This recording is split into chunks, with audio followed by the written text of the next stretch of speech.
Ladies and gentlemen, let me welcome you to the second panel, and I would like you to take your seats and please close the doors. May I ask you, please, to take your seats so that we can start? Thank you very much. Ladies and gentlemen, let me welcome you to the second panel. We will discuss now European Neighbourhood Policy Review and its priorities for the associated countries. My name is Michael Spindelecker. I'm the Director General of ICMPD, International Center for Migration Policy Development, based in Vienna. And we are dealing with Georgia for quite a long time, helping and support this country on the way to Europe in the Enigma program of the European Union. I would like to present to you gentlemen on the podium who are very experienced politicians, former politicians, as well as experts. And I would like you to listen carefully and then to put your questions. I would like to proceed in the following way. I will ask everybody to make his statement about what is the judgment of the way of Georgia so far and what is the expectation for the future. What are the challenges ahead of us? And then, of course, we would have a discussion with you. I would like you to ask then questions after the first round on the podium. So, just let me start with the Foreign Minister of Georgia, Mr. Mikhail Yanelidze. He is a Minister for Foreign Affairs for half a year, as I've understood right, but he's very experienced, being in the government also before as a deputy foreign minister. So, Excellency, the first question is to you. What is your judgment about the way to Europe from Georgia?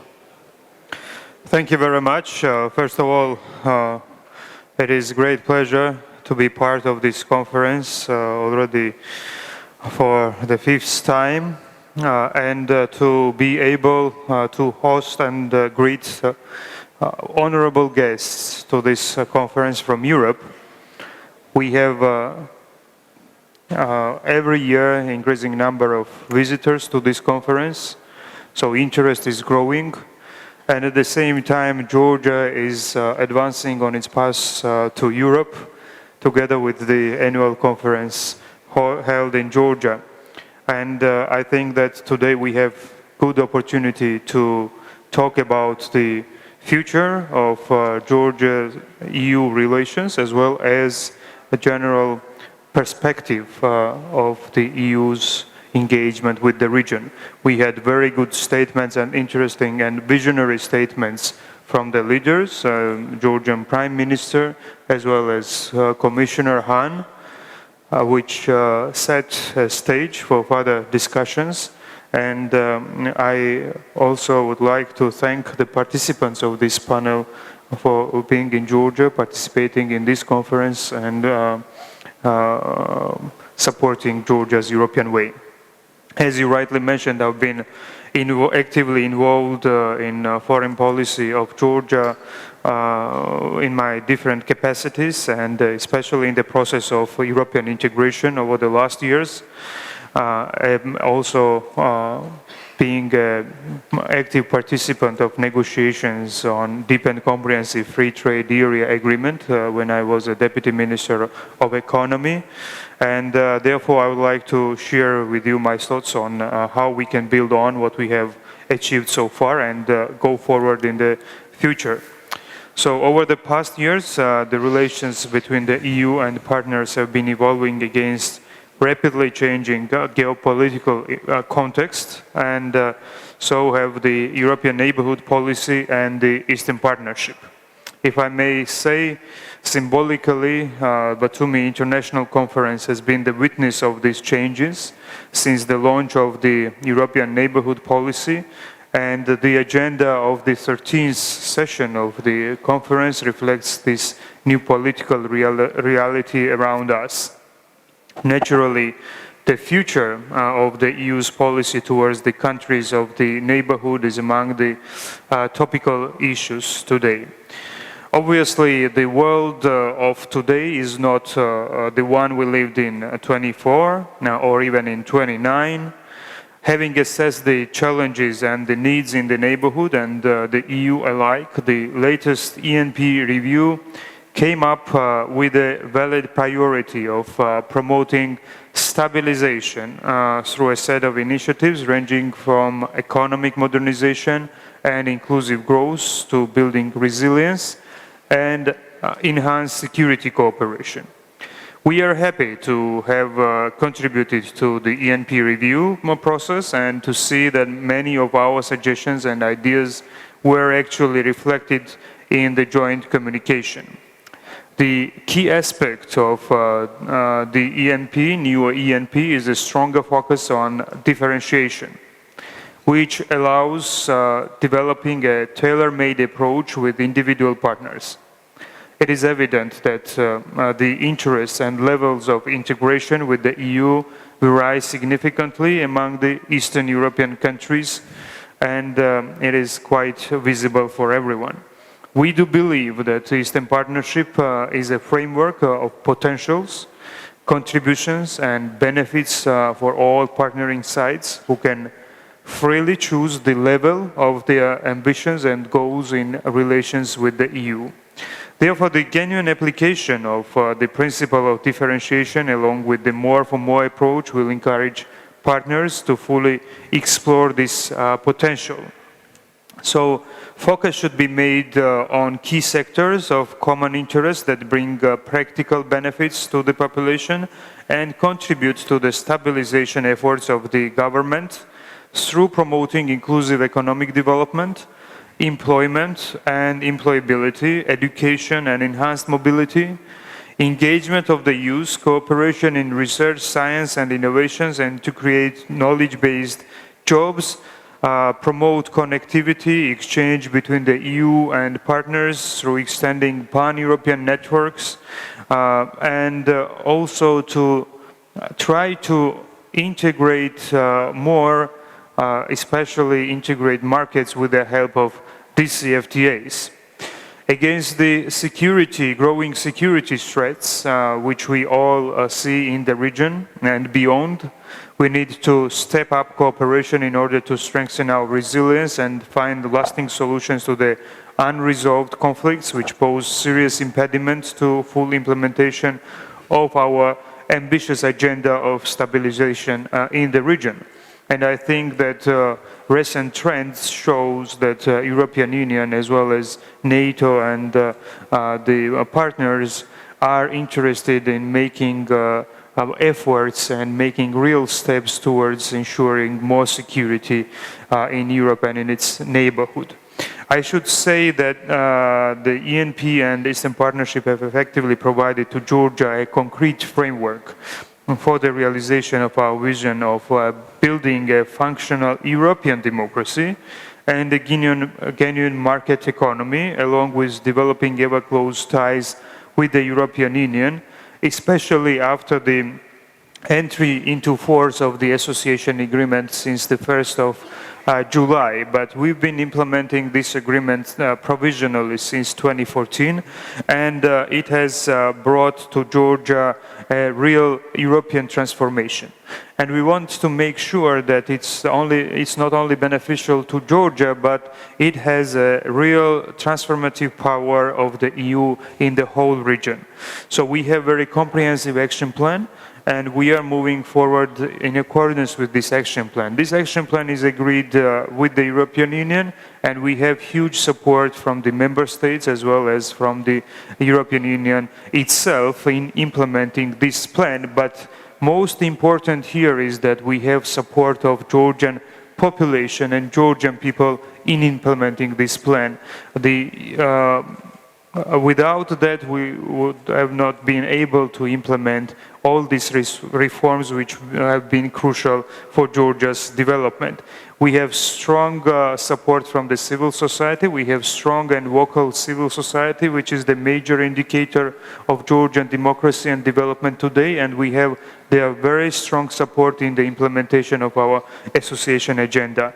At the same time, we have very positive results in terms of market integration and implementation of DCFTA, which is very much supportive to getting tangible results to private sector and individual citizens, and we are continuing implementation of this agreement, and Commissioner mentioned today that we have excellent results in that regard. Now another very expected deliverable is a visa liberalization, and I think that it will be a huge step forward in our European path. It will create more opportunities for trade, it will create more opportunities for cultural exchanges, people-to-people relations, and will support further transformation of Georgia and bringing people closer with each other. And it is a very much expected result. We know that process is going in Europe. We know that, and we understand that the environment is quite complex in the European Union, currently facing migration crisis and other challenges, but we hope that Europe will deliver on its commitment, which is so much expected. And Georgian people who supported the government of Georgia in implementing all the reforms will get this expected and deserved result. So we also hope that we will continue working together on security issues, and we need to work together to make sure that Georgia, as a very important strategic partner for Europe, is in the security vision of the European Union, and we are happy that we've seen the Europe's new draft vision about the security of Europe, as well, European Union, as well as its neighbors, and Georgia is part of this shared vision. We are an important energy security provider to Europe with the energy projects we are implementing together with the European Union and our neighbors, and we will continue to be a reliable partner when it comes to transit of not only energy but also goods, and connecting Europe with Asia, being part of Europe, major partner of European Union, open for Asian businesses. So actually we are limited in time, so I will stop here, but we will have more opportunity then to interact with the public and the audience. And I want to mention one thing. Georgia is fully committed, dedicated and mobilized to progress on the European path. This is the wish and the choice of Georgian people. And we will use all existing instruments like the association agreement, first of all, to transform our country into a truly European state, and then to be ready for that chance, which will be a historical chance for Georgia. Thank you very much. Thank you very much, Mr. Minister, for your statement.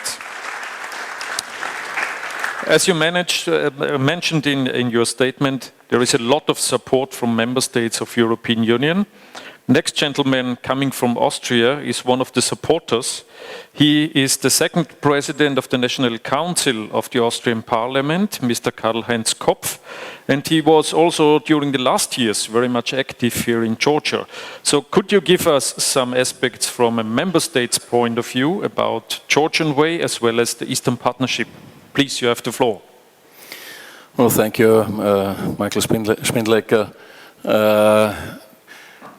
Excellencies, dear friends, see a lot of them in this room, ladies and gentlemen. As you already mentioned, I moved 2.5 years ago. I moved from my former position in the Austrian Parliament as a chairperson of my party group there to this function of the second president in our National Council. And one of my issues I'm working on are the international relations, and therefore one of my first trips made abroad brought me to Georgia in 2014, and when I had been here, the Speaker of the Parliament and the Prime Minister asked me to the former Prime Minister to join the parliamentary meeting where the association agreement had been adopted, and I went there to Kutaisi and had the opportunity and the honor to have a short speech there. And since then I'm more intensively following the Georgian way, and had the opportunity to be here last year also within. What I can see, Georgia is I think doing the most intensive efforts on this way to the EU and to Europe of all the countries of the Eastern Partnership. I think, I apologize the other countries when saying that, but that's my view of the things. You are on a very consequently following this roadmap in all the cases, in judiciary, in lawmaking, in defeating corruption and so on, and also increasing the economic power within the country with several reforms and activities. So congratulations for that.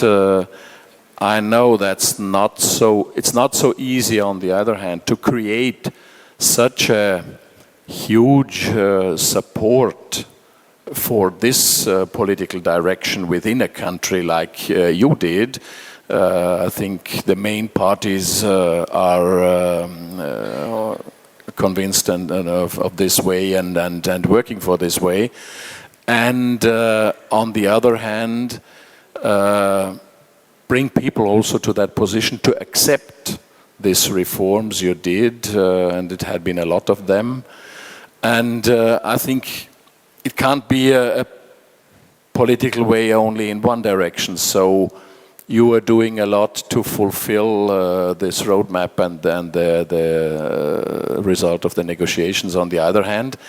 And you should be able to earn also the benefits on the other hand. So what I mean is it's up to us in the EU now to fulfill this agreement on visa liberalization.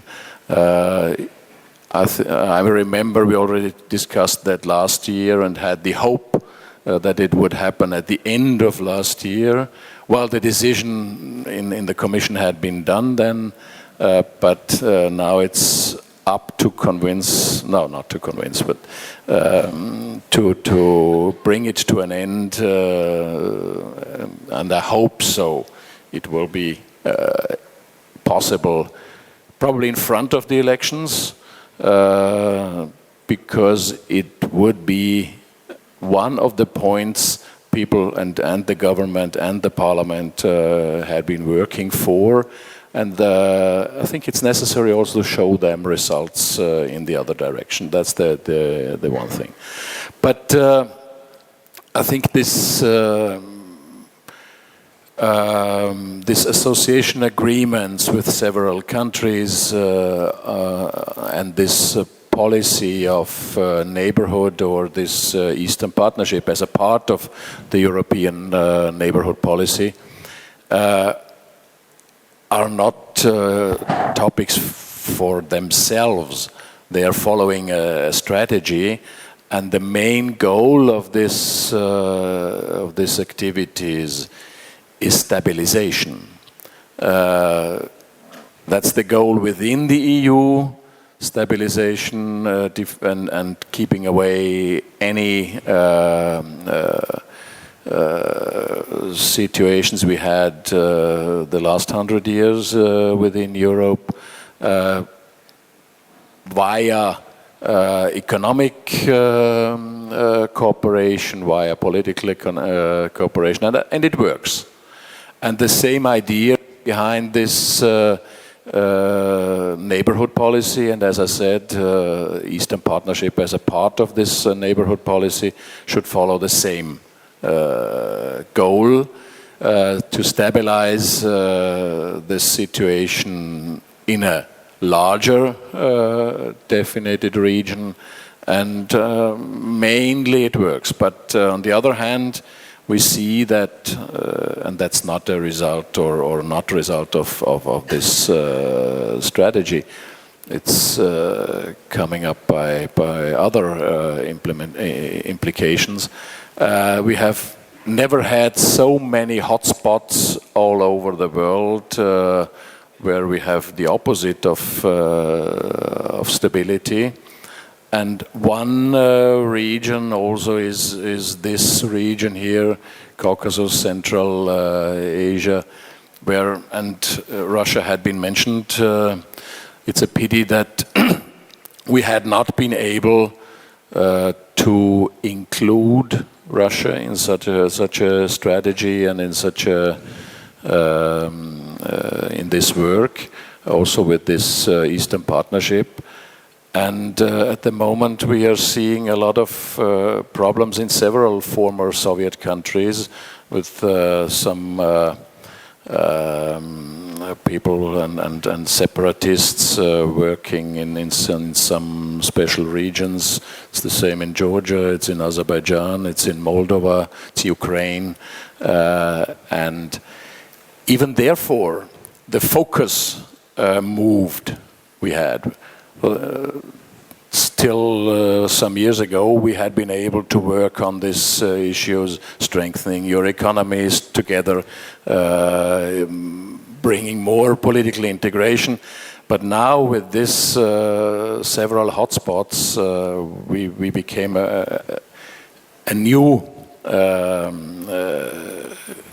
issue to work on. And I think the EU did the right thing. But that can't be your interest, it can't be the interest of the EU and neither of Russia. So we have to work on that to bring that to a positive situation, also in your interest, I think. And but that's also one main point. This cooperation makes sense. Not only in this bilateral, multilateral work together, strengthening the situation in your country, but stabilizing the situation in the whole region. We are facing another problem, not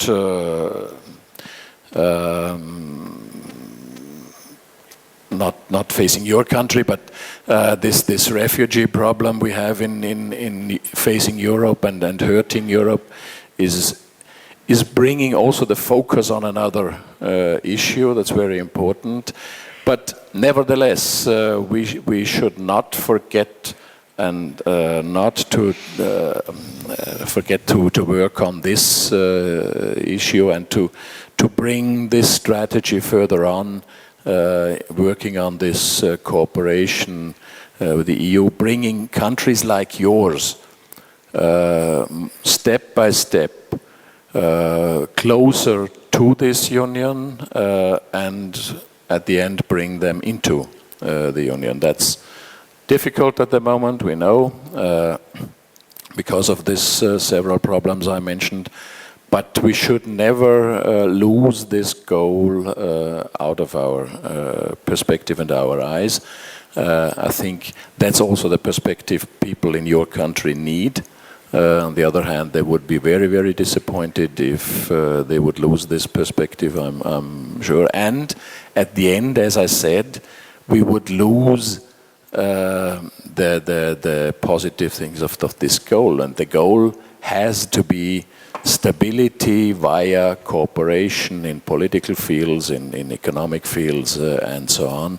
That's the main thing. Freedom, stability must be overall the goal we politicians are working for together with the public in our countries. That's it. Thank you. Thank you very much, Mr. President. Thanks a lot Thanks a lot also mentioning Russia, because it's one of the main issues. This turns us to Mr. Luc Pierre Devin. He comes from the External Action Service, and he is the Director for Eastern Partnership for Russia, Central Asia and OSCE. So I would like to ask you, Mr. Director, to give us a perspective from the External Action Service on the whole process of Eastern Partnership, and especially we would like to ask you also to mention something about Russian role, and I think this would be most interesting for everybody. Please.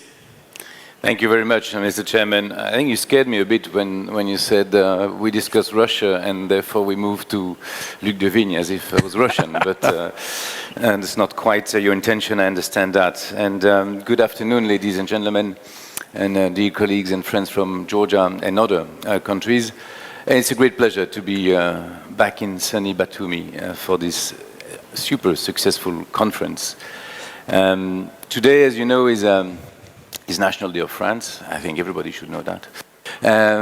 But it's also a special day because today we have Australian and New Zealand troops parading in Paris in front of the parade, because today we celebrate 100 years, commemorate 100 years of one of the bloodiest battles of the First World War, Battle of the Somme, which is not far from where I come from, which killed 500,000 men and wounded 500,000 others in 4 months. I think at a time when we have rising populism and rising nationalism in Europe and also around Europe, it's good to remember that. It's good to remember that the European Union has been always a force of peace and stability, as evidenced by its Nobel Peace Prize, and remains to do so, which I think is a good introduction for the topic of Eastern Partnership, because after all, this is what we want, is a peaceful, stable and free of choice for our Eastern partners. And it's not built against anyone, let alone, certainly not Russia. And since you asked me, I can say that straight, that there is nothing in the Eastern Partnership policies of the EU that should scare Russia. There is absolutely no military component. There is only the desire and the willingness and the strong commitment to help these countries, which are free to choose, to be associated or not with the European Union. And from even a trade perspective, there is nothing which has been built in the association agreements or the DCFTA which prevent these countries from keeping their free trade agreements with Russia, just like, by the way, Serbia has. Serbia has a free trade agreement with the EU and was allowed to keep its free trade agreement with Russia. And we would have wished to see that Ukraine would have been offered by Russia the same choice to keep both free trade agreements. So I don't want to polemicate on this, but I think it's important to keep this in mind. I have to apologize, of course, to our Georgian friends, because I will not only speak about Georgia, because the theme of our session is our European Neighbourhood Policy Review, and I will talk of different countries, of all the Eastern Partnership. As you know, we have rolled out a review of our Eastern Neighbourhood policy, and one major factor of this review is the differentiation. We have, of course, realized, even more than before, that one-size-fits-it-all is not a good policy, that our Eastern partners are very diverse, they have diverse ambitions, they have different willingness or not to be associated with the EU, and we have to adapt to that, and this is what we've been doing. So let me first talk about the 3 countries which have chosen to be associated with the EU, Georgia, Ukraine and Moldova. We have indeed benefited and chosen the path of political association and economic integration with the association agreement and DCFTAs, which allows to be part basically of the EU internal market, creating big opportunities, but also offering, very importantly, a way for structural reforms, which are often much needed, and which will integrate them more deeply than they are today even in the European family in terms of value, standards, and hopefully living conditions as well. We have created very close political relationship and at all levels, and we are accompanying this by a very strong technical support. Now, How precisely we move along this path depends on in each and every country. First, with Ukraine, our focus will remain on institutional reform, with a very strong emphasis on the reform of the judiciary, of the way the prosecution is conducted, and anti-corruption, absolutely essential. A lot has been done already, but a great deal remains to be done as well. This is, by the way, secondly also the case of Moldova, where we are happy to see that there is also a continuation on the European path. And the government in Chisinau has undertaken a very huge task, but also much needed, to undertake root and branch reform of its political and economic system. In this regard, we will keep on monitoring whether or not in practice there is an economic reform leading to de-oligarchization of the society, of the economy, or not. And sometimes we are worried to see certain actions going in the wrong directions. We are particularly worried to see that when faced with the biggest scandal of the banking fraud that led to some 15% of GDP being disappeared, only one person was convicted. Not that the person was innocent, but the question is whether does one seriously believe that a scandal of this mass can be done by only one person? And if not, where are the other people who should be prosecuted? When it comes to Georgia, I must say that we must commend Georgia, as Commissioner Hahn mentioned as well this morning, for its outstanding record in fighting corruption. And indeed, it's even better than some of our member states. But as I always like to tease my Georgian friends, they should aim not for the lowest of the member states in the ranking, but the highest. And there is still room for improvement. Obviously, the visa liberalization, which has been discussed this morning as well, is a very important topic for Georgia, and understandingly so. And we definitely, the European institutions, Commission, External Action Service, are totally behind that, as the process is now in the hands of our member states and of the European Parliament. But we have made very clear recommendation that Georgia has fulfilled all its requirements.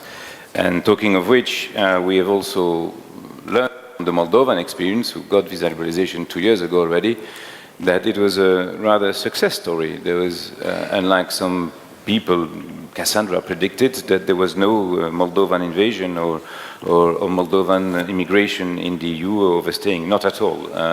The success rate is extremely good. So we believe this should be pursued with Georgia and Ukraine as well. And obviously, people-to-people contact is essential if one wants to build a successful Eastern Partnership. And as Commissioner Hahn said, I believe, I quote, I believe we are not far from that day. So let's hope for the best. But in our system, we depend on the Parliament and not the other way around. Let me now turn to, well, obviously there's a couple of other aspects which are very important in the Eastern Partnership also for the two associate countries, which is the aspect of security and the aspect of the DCFTA benefit themselves. But since we will have 2 panels dedicated to that, I will not use the time today, and we will have the privilege to have Mia Ozenius, who is the Chief of Staff of Trade Commissioner Malmström, who will tell you about the DCFTA, and our EU Special Representative for South Caucasus can tell you about security aspect later on today. Let me now move to the non-associated countries, Armenia, Azerbaijan, and Belarus, who themselves have, of course, different paths, since 2 of them are integrated in the Eurasian Union. And here again, because you mentioned Russia, there is no policy at all to punish countries who choose not to be associated with the EU, but to choose to be member of the Customs Union, Eurasian Union. We are continuing our discussions with these countries. We have kept our unilateral preferences to Armenia, so-called system GSP+, Generalized System of Preferences. So there is no, not only intention, but there is no action of punishment by the European Union. We respect the freedom and the sovereign choices of countries, and I wish that everybody did the same. With Armenia, we have, as you know, a new framework agreement which is being negotiated, which obviously will not be preferential on trading goods, since the Armenia membership of Eurasian Economic Union prevents it, but we will definitely represent a significant upgrade from our current partnership and cooperation agreement. With Azerbaijan, we are quite advanced in our prospects for a new strategic agreement and partnership with Azerbaijan, and we hope that soon our member states will give us negotiating guidelines to start negotiation in this regard. With Belarus, we have moved into a new phase in our relationship after the very happy release of political prisoners last year.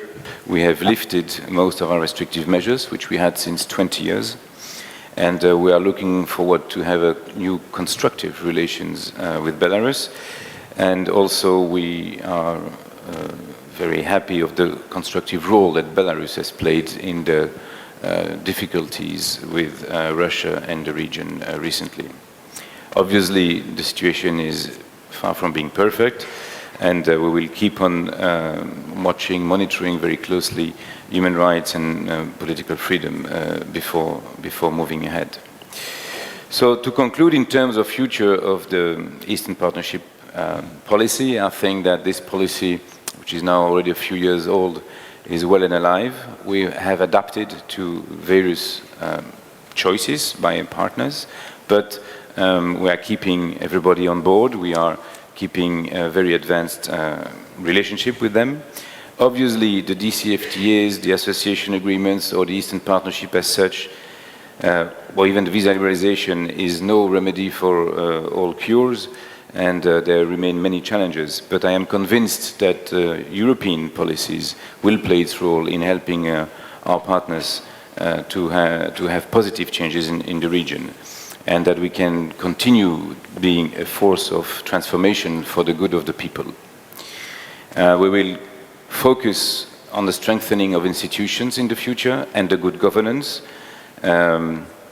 because no matter how good our assistance is, how generous is our assistance, no matter how good our treaties are, the Eastern Partnership is no substitute to good governance. This is not a colonization process.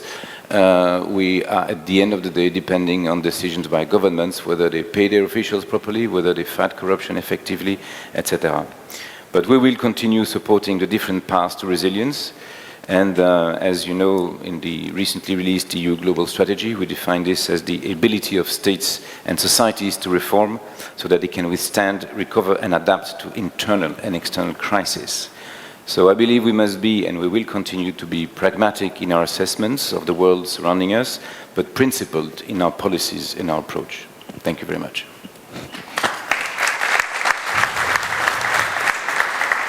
Thank you very much, Mr. Director, especially for the bigger picture about Eastern Partnership.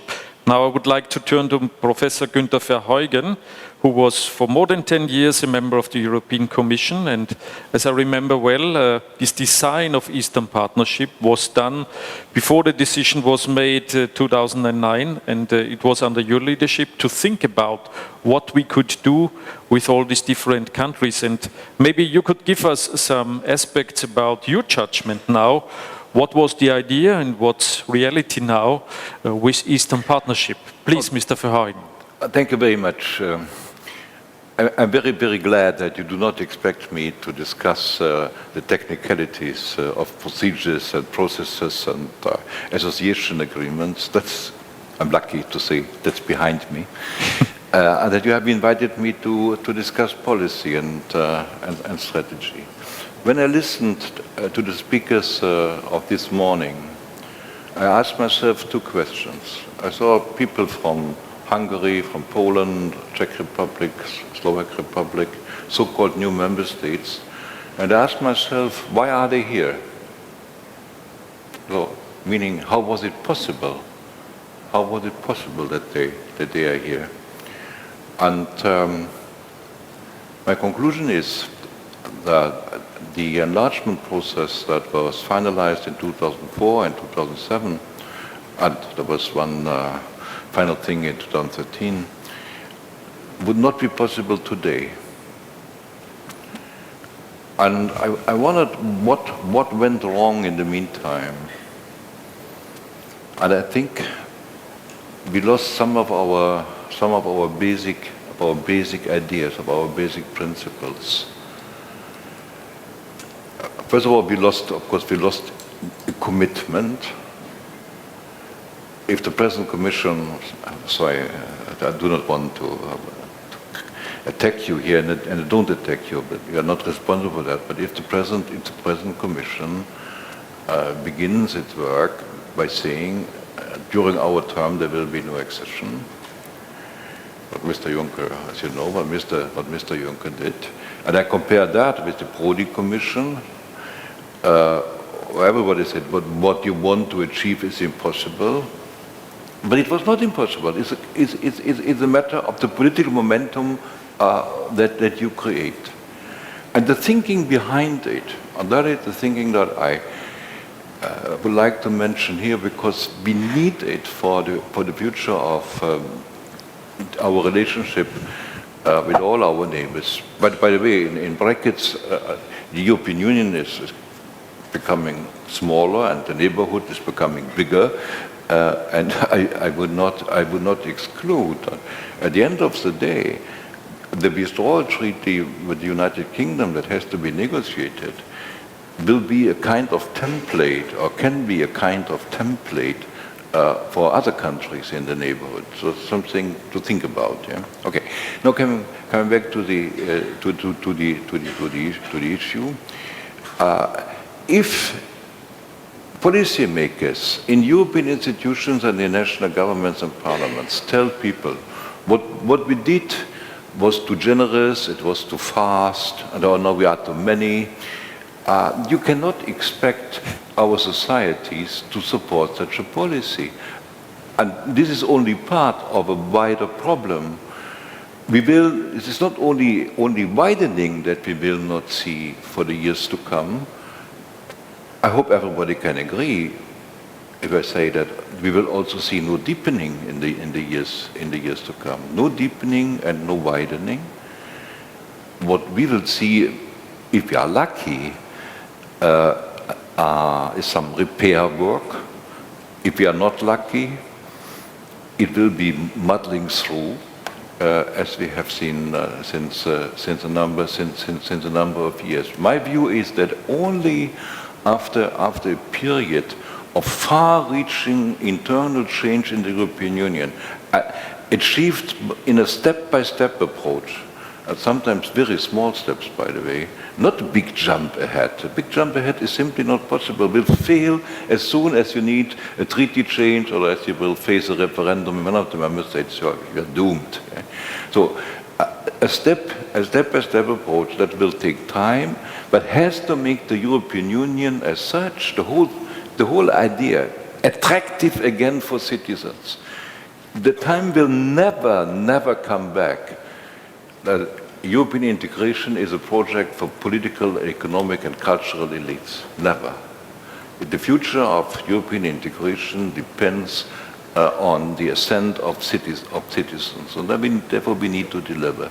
So if that is done, if that is stabilized, we have to answer the question, is European integration something that belongs exclusively to the European Union, or is European integration something that covers the whole continent? When we started, in terms of Mr. Spindelegger's question, Chris Patten and me in 2003 and 2004 to develop the partnership policy, it was based on the view that the idea of European unity is not in the exclusive possession of the European Union.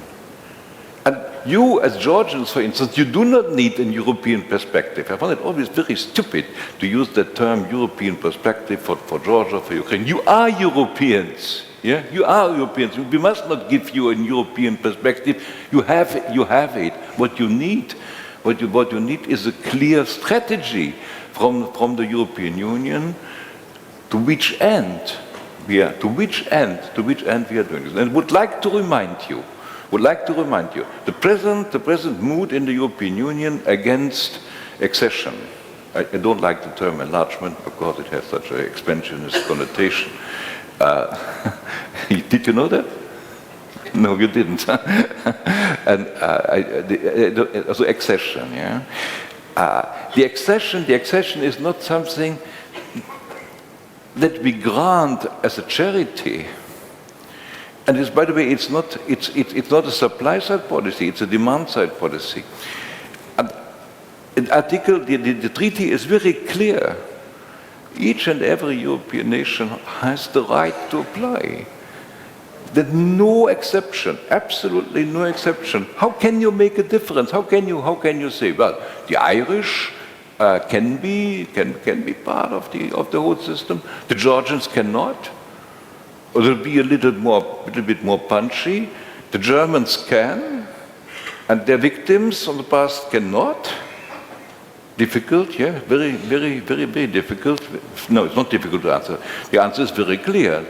This is not a possible option. The only possible way is to keep the door open for everybody who wants to use that, and to offer different options for those who don't want. I was very happy to hear from Mr. Albania that he says they have to choose.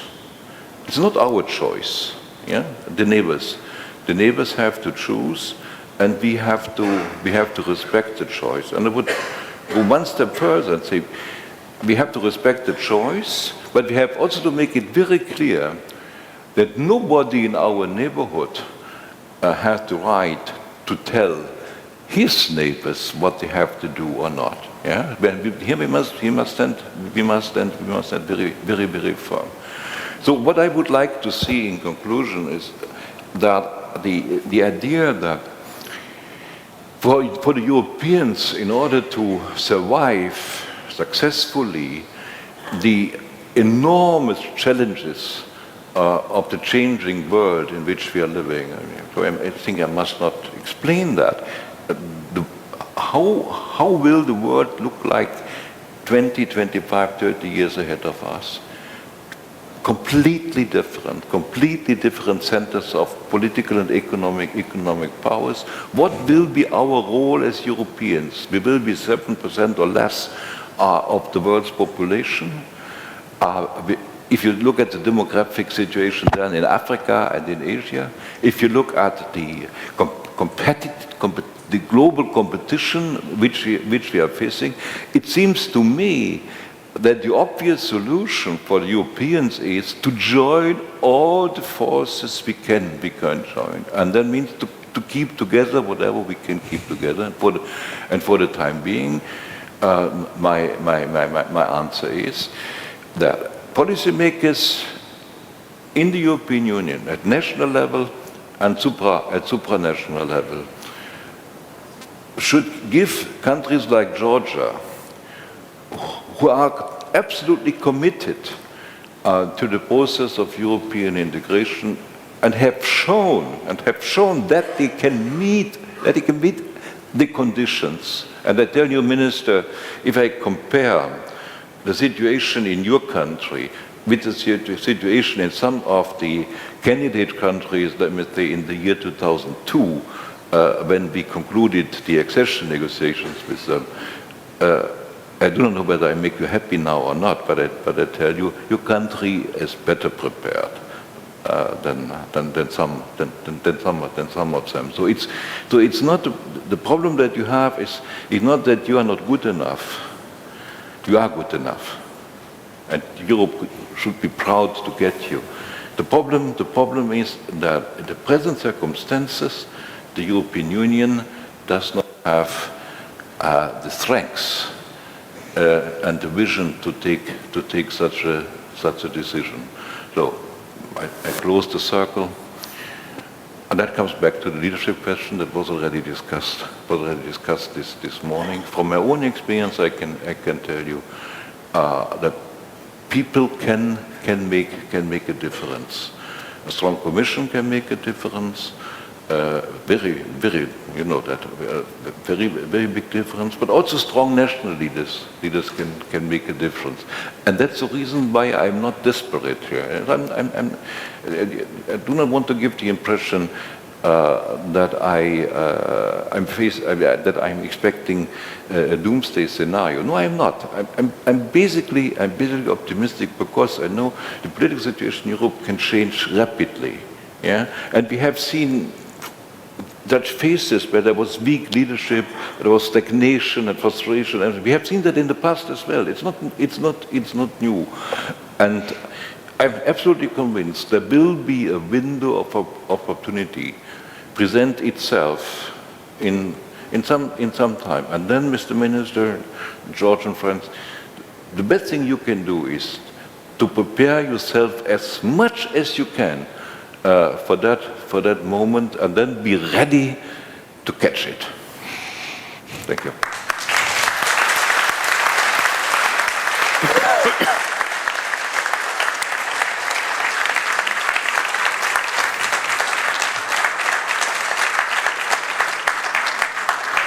Thank you very much, Professor Verheugen. As you can see, of course, was most welcome what you have said to our Georgian friends. And I would like now to turn to Victor Dolice.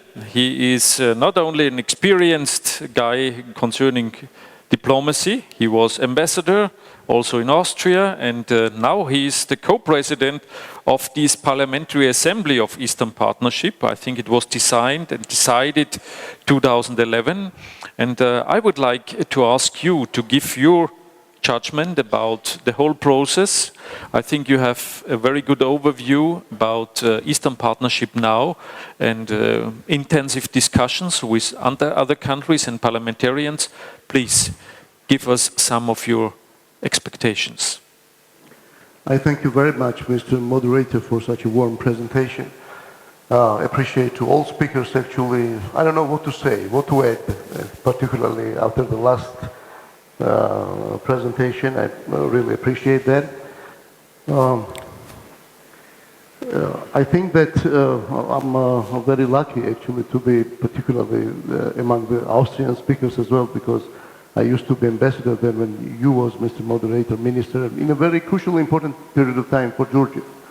It was very tough and it was very decisive, I would say, in 2007, 2008 particularly, etc. And I appreciate your very hard work, and cooperation at that period of time, as well as Mr. Kopf, who is tirelessly, doing his best in terms of our bilateral cooperation and enhancing all the parliamentary dimension, which is crucially important, I think. And the threats, we've been talking about the threats, and I think that we have to be very clear on that.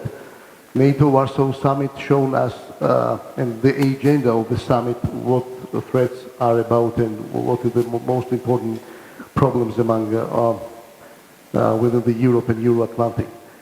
Of course, I mean, this is Russia. Of course, this is ISIL. Of course, this is cyber attacks.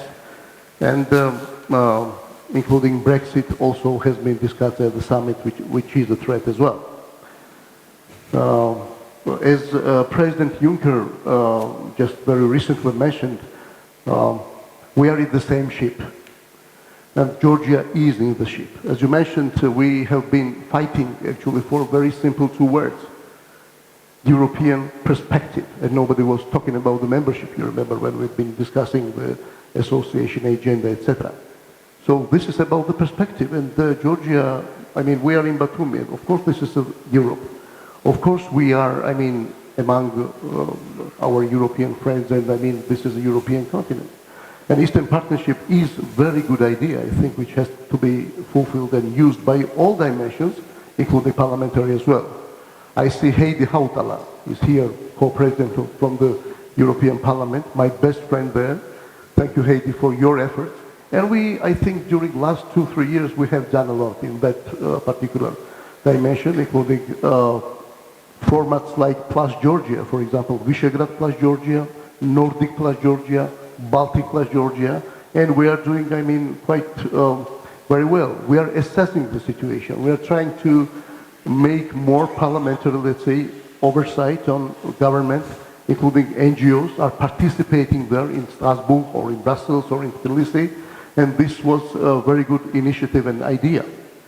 When I'm just looking through the document, I mean, this has been distributed now.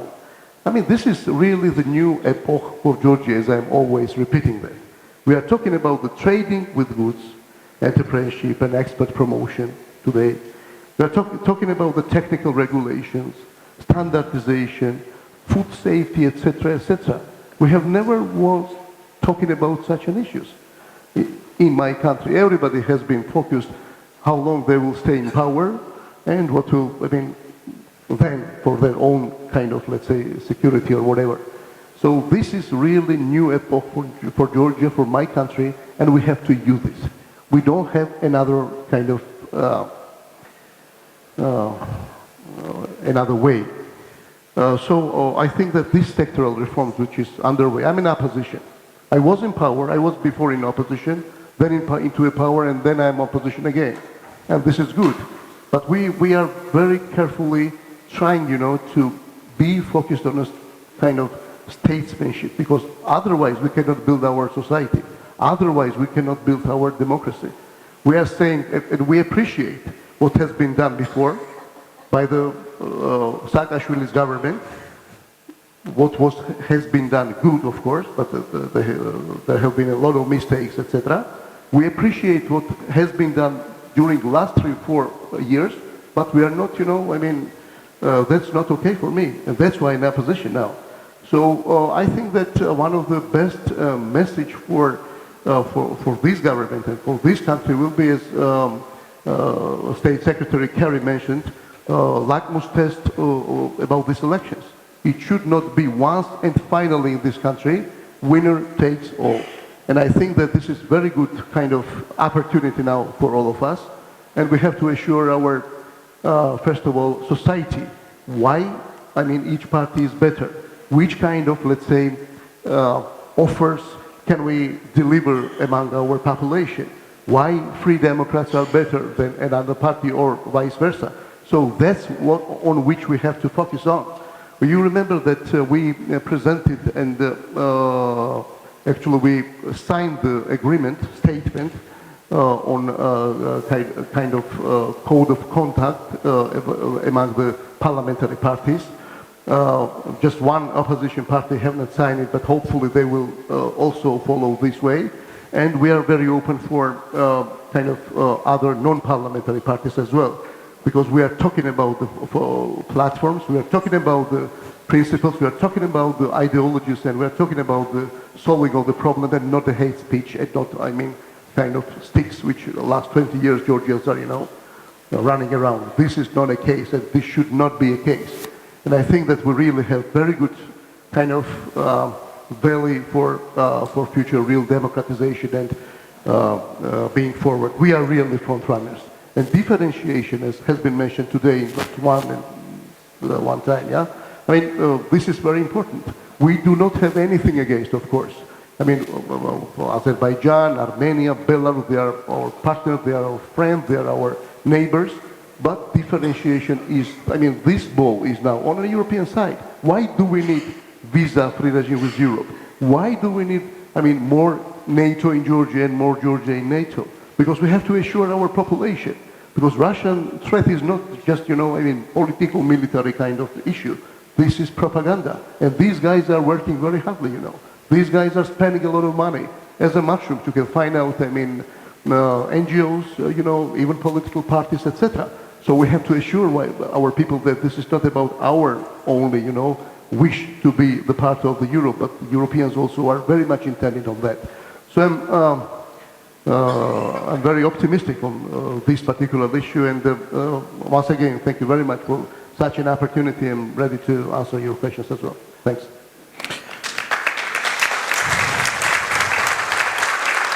So thank you very much for this most interesting statement. I would like now to invite you for some questions, but please first introduce yourself, and then also if you put a question, ask the panelist whom you would like to address with that. So the first gentleman there, and then a lady, please. Thank you. Mamuka Kudao, Free University here in Georgia. My question is to Commissioner Professor Verhoeven, but also maybe others would like to reflect on that. The biggest question and challenge currently in European security is not only Brexit, but German position on it. And hereby we are witnessing quite different points of view from Chancellor's party as well as Social Democratic Party to which you belong, Professor. So how you view this developing in Germany, which has lots of big ramifications then not only on Germany but also European politics, Brexit, and most importantly for us in Georgia, politics regarding Russia appeasing or dialoguing or not, because Steinmeier was talking a lot about it recently. Thank you. Thank you very much. Please, Professor. It's one of the elephants in the room which we have not mentioned so far. There are other elephants as well. Yeah? And you mentioned one, Russia. And clearly the question of what will be Germany's role in the European Union and in Europe after the Brexit.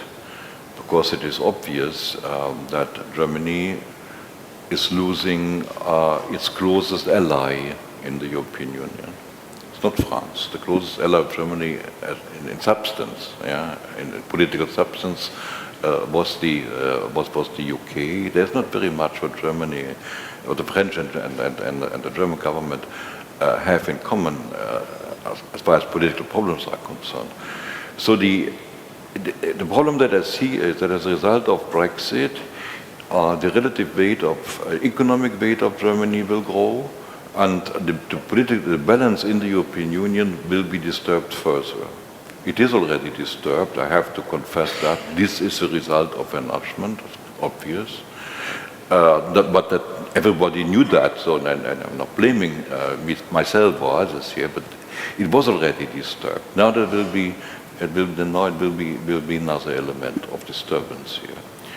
And in Germany, so far, the consensus is that we say we want a European Germany, we do not want a German Europe. After two attempts of Germany in the last century to win the hegemony in Europe, we do not want to have a third one.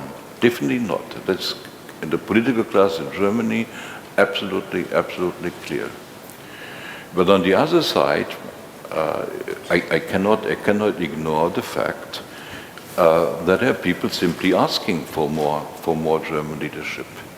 And here I tell you, it's a big difference whether you ask for, in the European Union now, whether you ask for German leadership in the European Union, as whether you are prepared to accept it on the long run.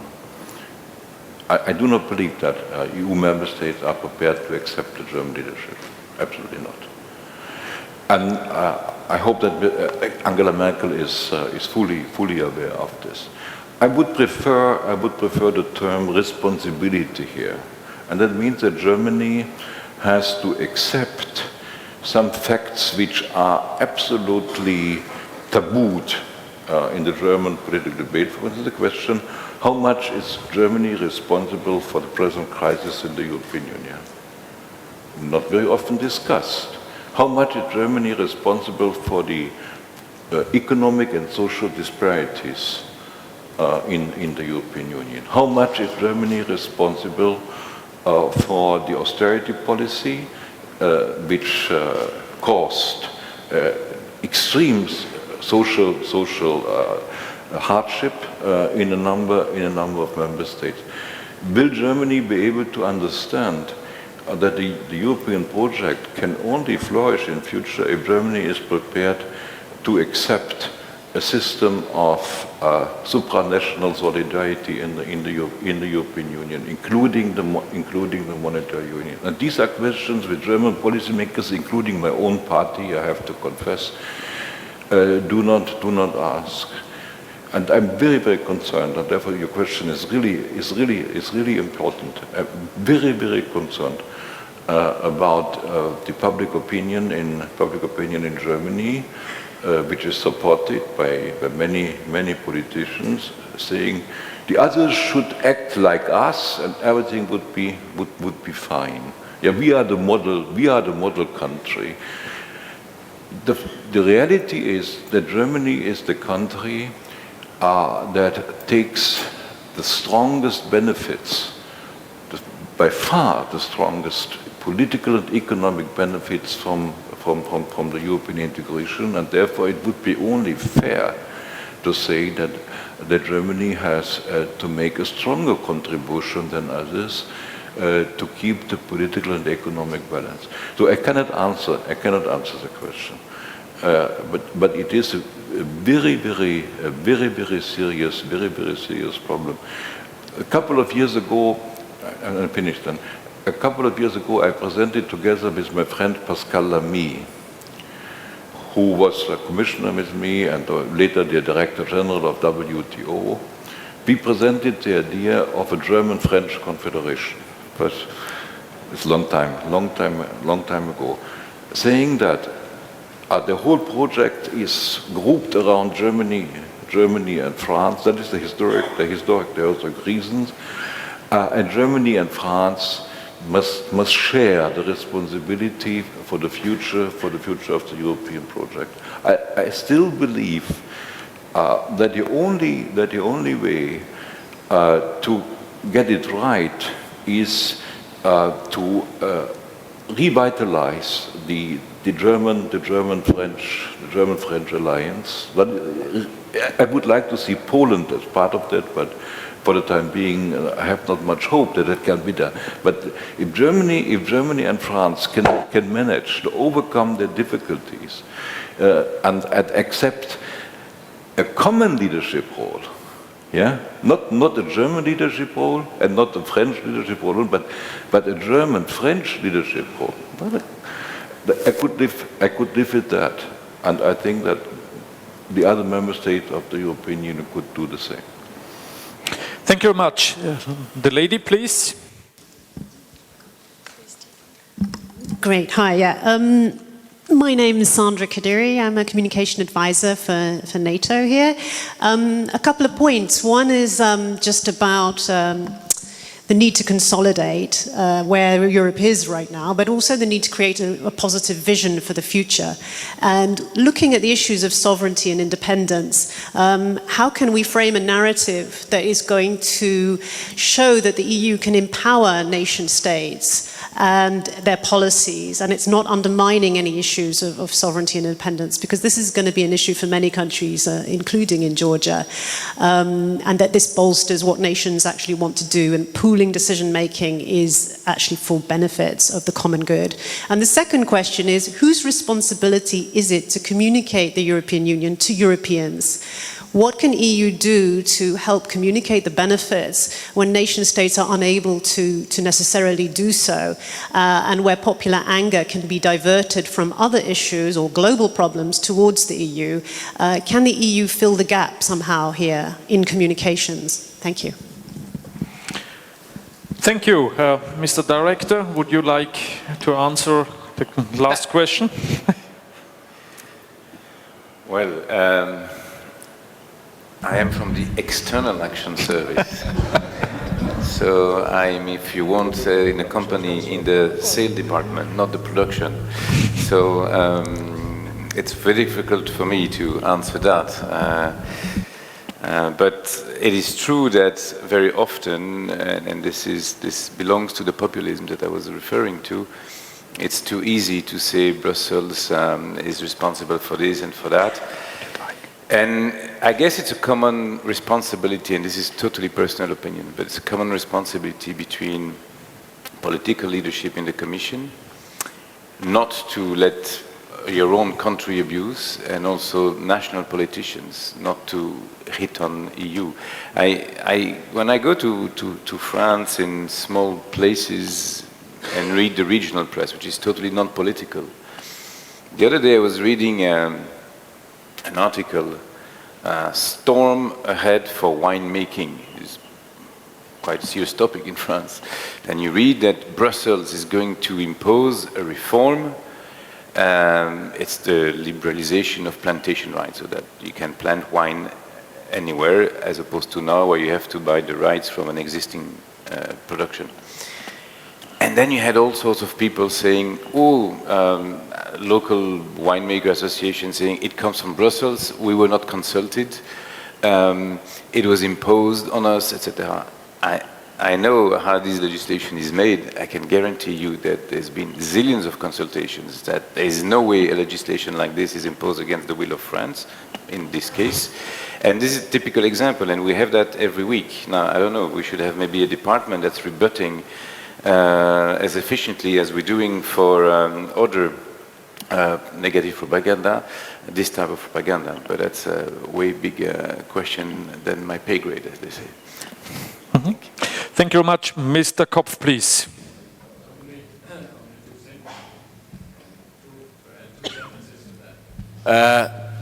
It had been, as you said, in the past, the situation that also in our country, in the 9 countries Austria has, all the local politicians made the national politics responsible for everything that happened. And the same, in the long run,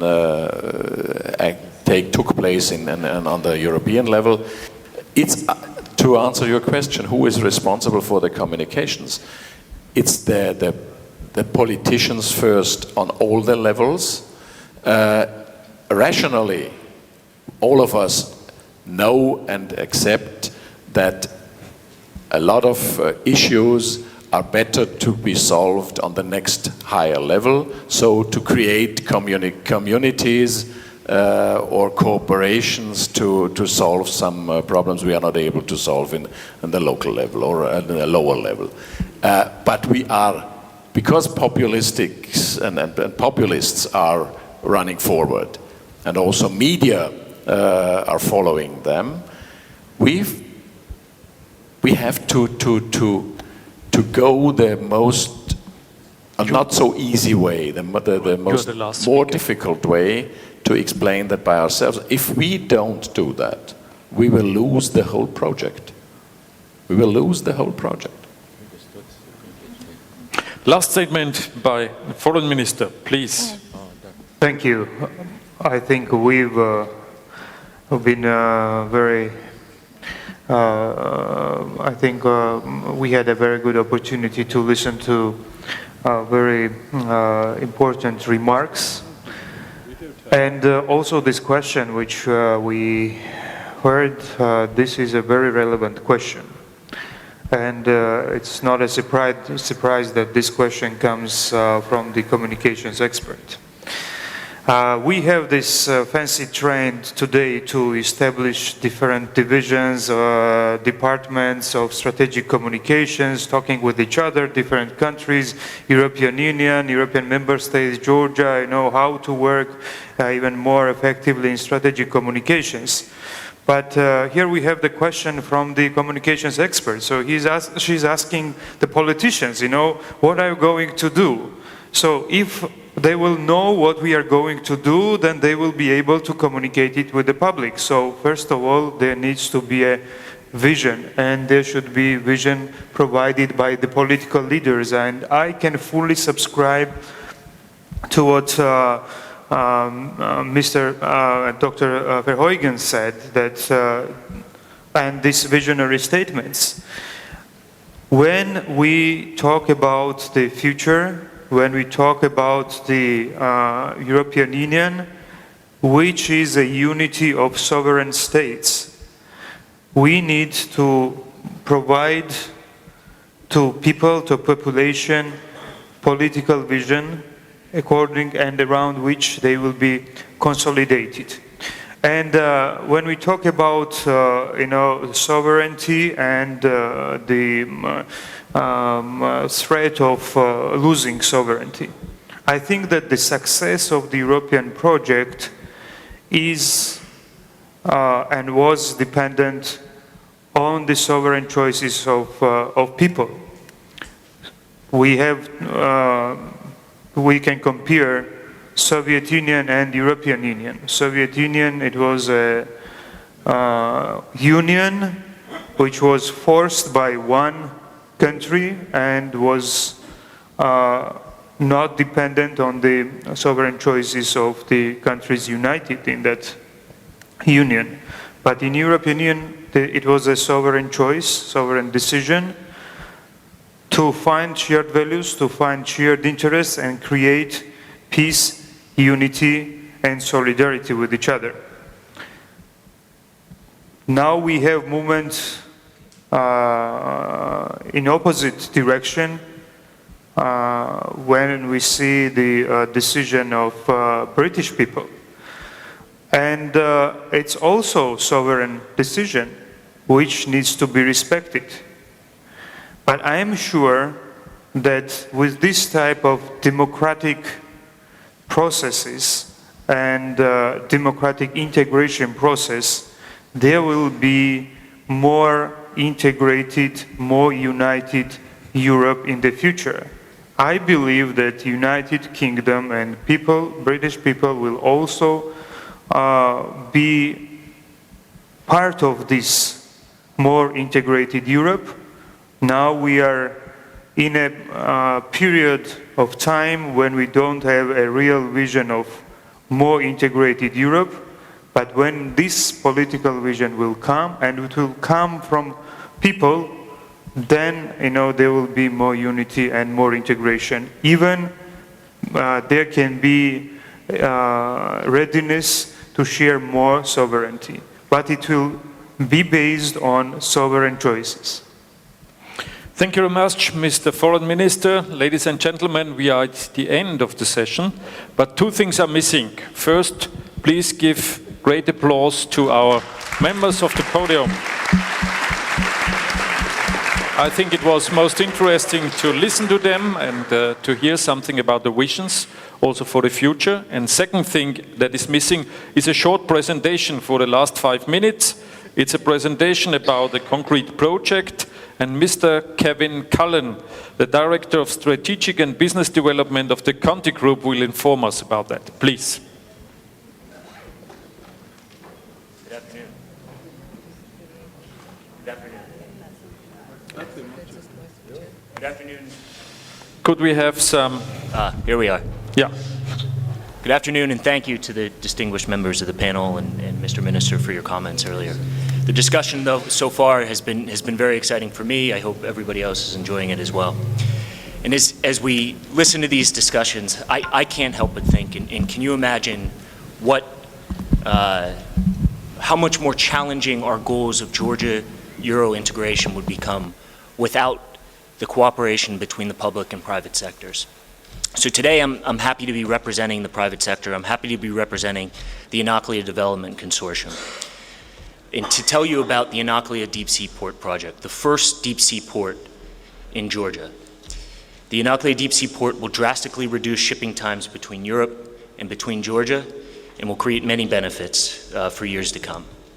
The Inaklia Development Consortium won the rights to develop and operate and transfer back to the government of Georgia the Inaklia Deep Sea Port in a public tender. And the consortium is made up of a joint venture between the Conti Group, a 110-year-old developer and builder of capital asset projects based in the US, and TBC Holding, a local Georgian business group with a track record of success and a name I'm sure that you're familiar with if you've been in Georgia for any number of time.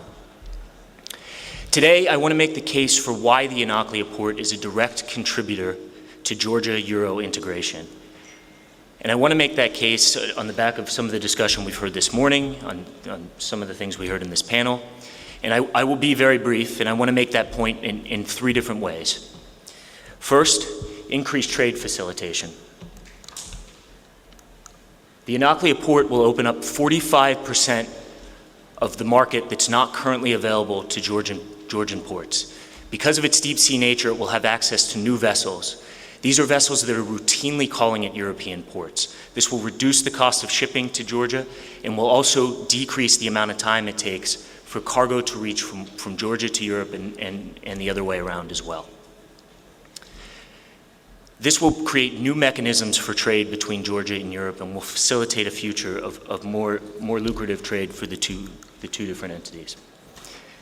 Secondly, economic development and opportunity for businesses.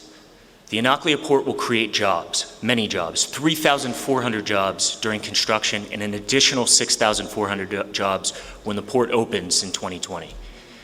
This will create not only opportunity for economic development within Anaklia and within Georgia, but will create opportunities for new businesses to move into the country, and will bring induced economic benefits along with the direct benefits of the port. Finally, third, the implementation and use of the DCFTA, the Deep and Comprehensive Free Trade Agreement, and the integration and alignment of the economies of Europe and Georgia. The Anaklia port will have a free industrial zone that surrounds it. This free industrial zone will allow businesses to come into the region, set up around the Anaklia port, and import and export to Europe with relative ease, at low cost, using the advantages of the Anaklia port and the shipping and low-cost shipping that it brings. This will create benefits for years to come, and I think that Europe would agree that the alignment of the economies is a major benefit. But these benefits do not stop at Georgia's doorstep. As one of the things the Commissioner spoke about this morning was the trade in the future between Europe and Asia. Georgia acts as a gateway between Europe and Asia.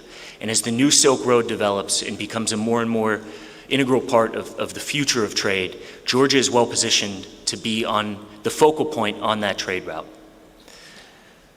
This will create benefits for years to come, both for Georgia and for Europe. And with these three things in mind, I want to show you a short video that brings the project to life, and I hope will help to cement this project in our head a little bit. So if we could cue up a video, please.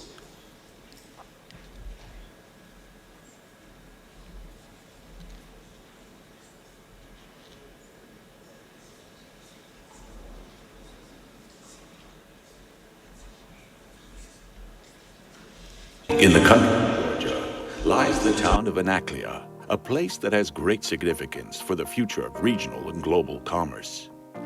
Anaklia is logically positioned as the main trade gateway to the Caucasus region and beyond, providing a vital link for economic development across the entire area. And as a natural underwater canyon, Anaklia is the only viable location for a much-needed deep-sea port. The Anaklia port will serve as the regional import-export hub for the landlocked Caucasus and Central Asia, activating key trade routes and impacting a population of over 100 million people. Market demand for a significantly larger port is here today. With current volume capacity limits expected to be surpassed by 2020, the need for the Anaklia port is clear. The Anaklia Development Consortium has been selected by the government of Georgia to develop, build, operate, and maintain the Anaklia Deep Sea Port and a proposed highly distinctive free industrial zone to further catalyze economic growth. This consortium, a joint venture between TBC Holding from Georgia and Conti International from the United States, has secured a 49-year concession for the lease of 1,000 hectares of land, which encompasses 400 hectares for the deep sea port and 600 hectares for the free industrial zone. Phase 1 of the port's development will be completed within 3 years of groundbreaking. Designs will accommodate post-Panamax-sized ships to achieve 7 million tons of capacity by deploying state-of-the-art equipment to maximize cargo throughput. This project is expected to create 3,400 jobs during construction and 6,400 jobs on completion. The consortium is financing this 9-phase, $2.5 billion game-changing project through a careful mix of equity and debt from private and institutional investors. The Georgian government has already committed $100 million to develop the rail and road infrastructure to support the port's success. It's a very important project. It's an unprecedented initiative. It will create the first deep sea port in Georgia, and it will facilitate the trade routes going through the Southern Caucasus. It will not be only important for Georgia, but the entire region, Central Asian countries, and especially benefit the Chinese One Belt, One Road initiative, which facilitates which is the shortest route going from China to Europe, and Georgia lies as a gateway, and Anaklia will serve as a gateway port for that route. The Anaklia trade route is also the larger focal point for $40 billion in Chinese infrastructure investments, which accounts for 26% of Chinese foreign trade.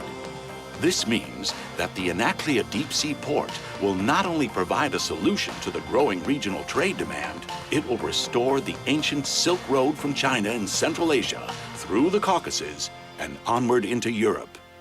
Shipping times will be vastly reduced as new, safer trade routes are opened between Asia and the West. The Anaklia port is a compelling opportunity for visionary investors to be part of a dynamic project of truly global impact. The Anaklia Development Consortium invites you to be part of this journey into the future. Join us today as we create both a regional trade hub and open the new Silk Road.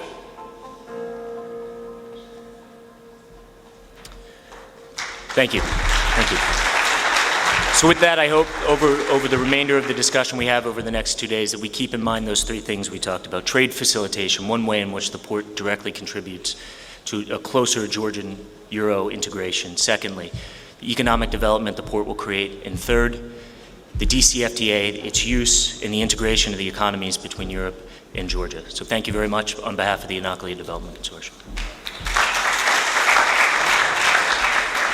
Thank you very much, Mr. Cullen. With this ends our session. Have a nice lunchtime.